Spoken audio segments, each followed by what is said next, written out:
ముఖ్యమంత్రి గారు నోరు తెలిస్తే నిజంగా ఒకటేమో ఆయనకు వచ్చింది తిట్ల పురాణం, ఇంకేం రాదు.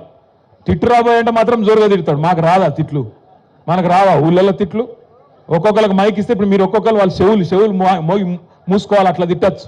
కానీ మనకు సంస్కారం ఉంది. నేను అంటాడు ముఖ్యమంత్రి, మీరు చూసిన అందరూ కొడంగల్లో యాడ్ను మాట్లాడండి. నిన్న ఏమంటాడు, కేసీఆర్ నువ్వు కొట్టుడు కాదు, నువ్వు నిలవాడు, సరిగ్గా నిలవాడు, కట్టలేకుండా నిలవాడు అంటుండు. ఒక 71 ఏళ్ల పెద్ద మనిషిని పట్టుకొని సంస్కారం లేని ముఖ్యమంత్రి గారు ఏమంటున్నాడు, కట్టబట్టుకొని నిలవాడు అంటుండు. నేను చెప్తున్నా ముఖ్యమంత్రికి, రేవంత్ రెడ్డి గారు నీకు సంస్కారం లేకపోవచ్చు, కానీ ఒక్కటి గుర్తుపెట్టుకో, కేసీఆర్ ఆయన నిలబడు కాదు, 4 కోట్ల తెలంగాణ ప్రజల ఆత్మగౌరవాన్ని నిలబెట్టిన వాడు కేసీఆర్. తెలంగాణ అనే రాష్ట్రాన్ని ఏర్పాటు చేసి దేశం ముందు సమున్నతంగా నిలబెట్టిన వాడు కేసీఆర్. అందుకే మా చెల్లె రజని ఒక మాట అన్నది నిన్న, నాకు బాగా నచ్చింది. ఏమన్నది ఎరికేనా, రేవంత్ కేసీఆర్ కట్ట లేకుండా నిలబడతాడు, కానీ నువ్వు కమిషన్ లేకుండా ప్రభుత్వాన్ని నడుపురా నాయన అని చెప్పింది. కమిషన్ తీసుకోకుండా ప్రభుత్వాన్ని నడుపు దమ్ముంటే ఆయన కట్ట లేకుండా కాదు మంచిగా నిలబడతాడు. ఆయన కొడితే ఎట్లుంటుందో నువ్వు కాదు, నీ పాత గురువు గారిని అడుగు, చెప్తాడు కొడితే ఎట్లుంటుందో. నీ ఇప్పుడు గురువుని అడుగు, నీ గురువుని అడుగు, రాహుల్ గాంధీ వాళ్ళ అమ్మని అడుగు, చెప్తుంది ఎట్లా ఢిల్లీ మెడలు వంచి తెలంగాణ తెచ్చిండో కేసీఆర్ కొడితే ఎట్లుంటుందో ఆ దెబ్బ తిన్నోళ్ళని అడుగు, తెలుస్తుంది. ఆయన నాకు తెలియక అడుగుతా, ఈయనకు కేసీఆర్కి ఏమైనా పోలికున్నది అసలు? కేసీఆర్ ఏమో హిస్టరీ, కేసీఆర్ అంటే హిస్టరీ, రేవంత్ రెడ్డి అంటే లాటరీ. టికెట్ కొనకుండా లాటరీ గెలిచిపోయాడు, టికెట్ కొనకుండా లాటరీ గెలిచినాడు రేవంత్ రెడ్డి. తప్పిదారి అడ్డిమారి గుడ్డి దెబ్బలు ముఖ్యమంత్రి అయితే ఇక ఆవుతలేడు మనిషి. అరే అయ్యా, నీకంటే ముందు చాలా మంది పనిచేశారు నాయన ముఖ్యమంత్రులు.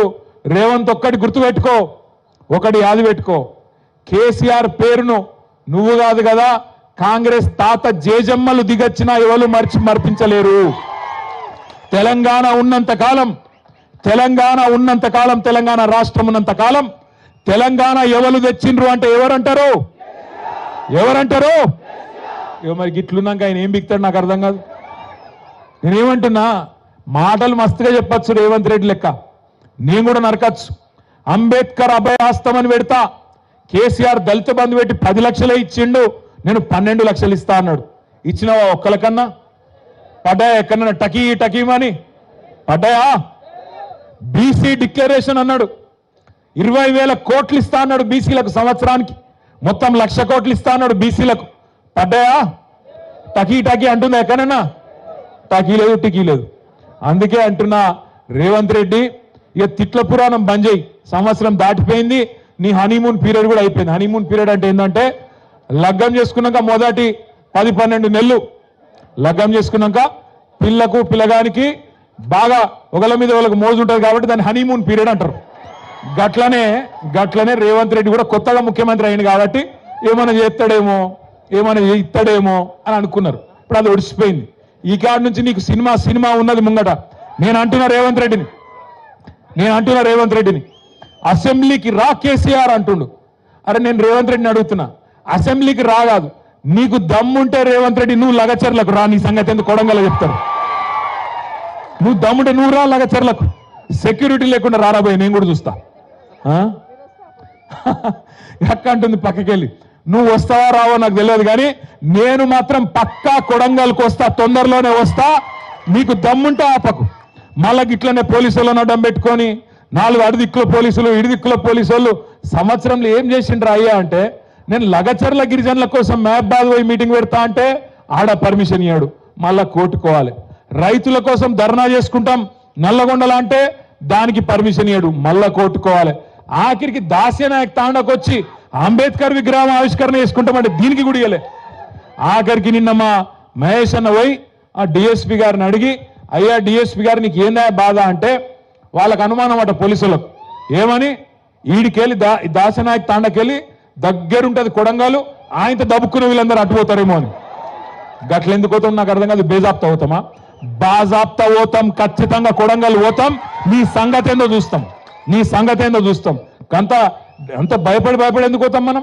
బాజాప్తా పోదాం, బ్రహ్మాండమైన మీటింగ్ కొడంగల్లో పెడతాం. నువ్వు రాలేదా? గతంలో నువ్వు ప్రతిపక్షంలో ఉన్నప్పుడు సిరిసిల్లకు 4 సార్లు వచ్చినావు, ఓ తిట్టిపోయినావు. ఇక మా అక్క దగ్గరికి మహేశ్వరం వచ్చినావు, మహబూబ్నగర్కి వచ్చినావు, ఆడ వికారాబాద్కి వచ్చినావు, అంతటికి వచ్చినావు. రాష్ట్రం అంతటా స్వేచ్ఛగా తిరిగినావు. స్వేచ్ఛగా తిరిగినప్పుడు నీకు మంచిగా పోలీస్ సెక్యూరిటీ పెట్టి బ్రహ్మాండంగా మేము తిట్టించుకున్నాం.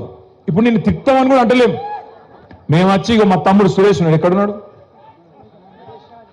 మా తమ్ముడు? రమ్మంగట్రా. మా తమ్ముడు మన లగచర్లలో 45 రోజులు జైలుకు పోయిన తమ్ముడు సురేష్ కూడా ఇప్పుడే బెయిల్ మీద వచ్చినాడు. ఆయనకు ఒకసారి గట్టిగా సపర్లు కొట్టాలి. లగచర్లలోని అక్కడ ఉండే గిరిజన రైతులు, దళిత రైతులు, బీసీ ఎస్సీ రైతుల కోసం పోరాడి, మరి వాళ్ళ న్యాయం కోసం పోరాడి జైలుకు పోయిన సురేష్ లాంటి తమ్ముళ్ళు ఒకరిద్దరు కాదు, ఇంతమంది ఇక్కడ ఉన్నారు. అవసరమైతే అందరం కొడంగల్కు దండయాత్రకు వస్తామని కూడా చెప్పి నేను చెప్తా ఉన్నా. రేవంత్ రెడ్డి గారికి గోపాల్ ఎక్కడ? గోపాల్ నాయక్ కూడా ఉన్నాడు, ఒకసారి వేదిక మీదకి రా. గోపాల్ నాయక్ కూడా గట్టిగా సపోర్ట్లు కొట్టాలా. ఇంకో షాలో తెప్పిస్తాం తప్పకుండా, గట్టిగా సపోర్ట్లు కొట్టరా. Thank you Gopal. ఇక్కడ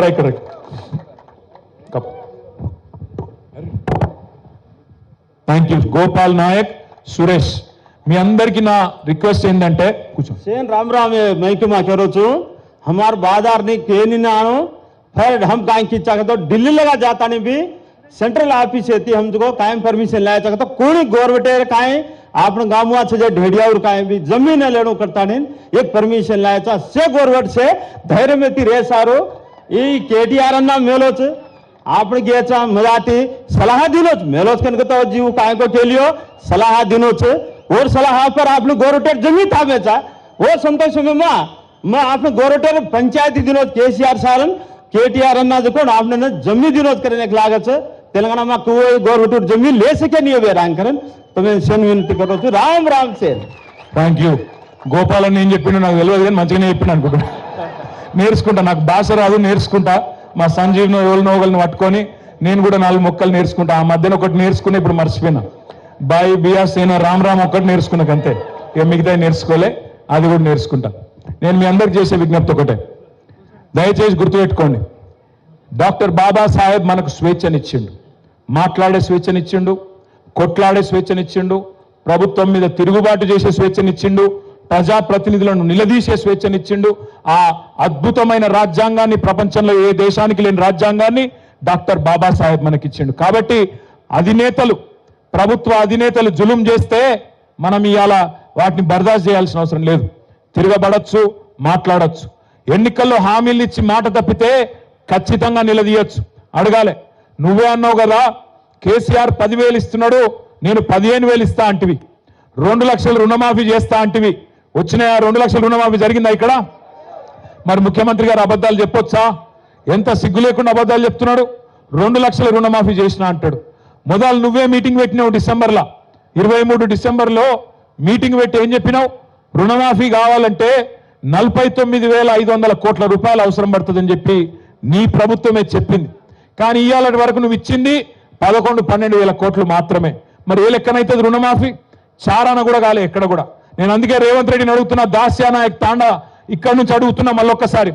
రేవంత్ ఎక్కడికి రమ్మంటే ఎక్కడికి వస్తా? రాష్ట్రంలో నీ సొంత ఊరు కొండారెడ్డి పల్లె కోదామా, పరిగి ఎమ్మెల్యే సొంత ఊరు శివారెడ్డి పల్లె కోదామా, లేదా దాస్యానాయక్ తాండాకు వస్తావా, లేదా కొడంగల్ కోదామా? ఎక్కడికైనా సరే ఏ ఒక్క ఊర్లోనన్నా 100% రుణమాఫీ జరిగిందంటే నా ఎమ్మెల్యే పదవి కాదు, రాజకీయ సన్యాసం తీసుకొని వెళ్ళిపోతా అని చెప్పి నేను చెప్తా ఉన్నా. గిన్ని అబద్ధాలు, గింత పచ్చి అబద్ధాలు చెప్పుడు ఒక ముఖ్యమంత్రికి శోభనీయది, అది మంచిది కాదు. నేను చెప్తున్నాడు ఇంకొక అబద్ధం. రాష్ట్రంలో రైతు కూలీలందరికీ 12,000 రూపాయలు ఇచ్చేసినట. ఈ తాండాలో ఉండే రైతు కూలీలందరికీ వచ్చినాయి ఆ పైసలు. మొత్తం రాష్ట్రంలో ఉండే లక్షలాది మందికి 10 కోట్లు ఇచ్చిండు. కానీ అందరి ఖాతాలల్లో టకీమని 12,000 వేసేసినా అయిపోయింది అని చెప్పి నిన్న ముఖ్యమంత్రి గారు చెప్తా ఉన్నారు. ఇంత పచ్చి అబద్ధాలు ముఖ్యమంత్రి చెప్పవచ్చునా? ఇంత దుర్మార్గంగా మాట్లాడవచ్చునా? కేసీఆర్ గారు 28,000 కోట్ల రుణమాఫీ చేసిండని చెప్పి నువ్వే చెప్తావు అసెంబ్లీలో. మళ్ళా నిన్న నువ్వే కేసీఆర్ 12,000 కోట్లే చేసిండని మళ్ళా అబద్ధం చెప్తాడు. ఇంత పచ్చి అబద్ధాల ముఖ్యమంత్రిని మనం కూడా అందుకే పేరు మార్వాలి. ఆయన పేరు అనుముల రేవంత్ రెడ్డి కాదు, అబద్ధాల రేవంత్ రెడ్డి. అబద్ధాలు తప్ప నిజం మాత్రం మాట్లాడాడు. ఆయనకేదో శాపం ఉన్నట్టుంది. నిజం చెప్తే తల 1000 ముక్కలు అవుతుందని కూడా శాపం పెట్టినట్టున్నాడు. అందుకే అబద్ధాలు తప్ప ఒక్క నిజం కూడా రాదు ఆయన నోట్లకెళ్ళి. దయచేసి నేను మిమ్మల్ని కోరేది ఒకటే, మా రైతన్నలు ముఖ్యంగా కోరేది, ఇవాళ ముఖ్యమంత్రి మాట మార్చిండు. 15,000 అన్నాడు, ఇప్పుడు 12,000 ఇస్తా అంటున్నాడు. ఆ 12,000 కూడా ఎప్పుడు ఇస్తాడో ఎవరికి తెలియదు. మార్చి 31 అంటున్నాడు. ఒకటి యాది పెట్టుకోండి, ఒకటి ఖచ్చితంగా గుర్తుపెట్టుకోండి, ఈ ముఖ్యమంత్రి ఈ ప్రభుత్వం వచ్చినాక ఇప్పటి వరకు రూపాయి రైతు బంధు కూడా ఇయ్యలే మీకు.